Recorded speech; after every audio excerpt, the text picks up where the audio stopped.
Anyways, they asked me to say something nice about Gussie. I had to because, you know, like Destiny, she gave me my first job at Exarban. And like Destiny, she fired me too.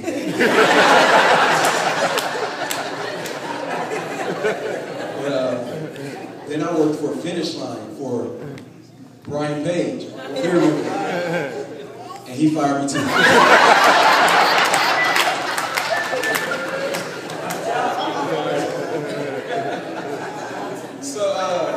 Even though my track record ain't that good, I turned out to be pretty good.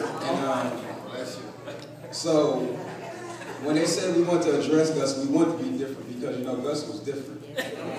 You know, everything about her was different. So I was like, man, I pay my respect. I'm going to be different. So go ahead. We're going to go ahead and do this. Y'all might as well get on that because it's about time.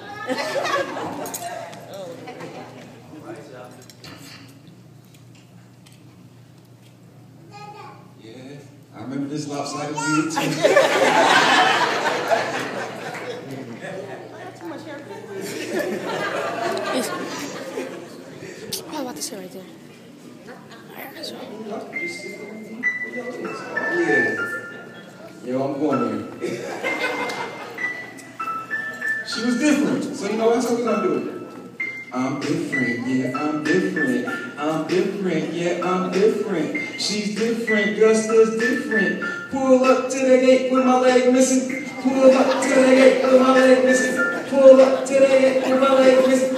Pull up to the gate with my leg missing. Faith in the Lord, so I might get my blessing. I'm different, yeah, I'm different. I'm different, yeah, I'm different. She's different, Gusta's different. Pull up to the gate with my leg missing. I'm different, that's Gusta. True soldier, certified hustler. Independent, older mother. One of a kind, you won't find another. Murder Roosevelt waiting at the gate.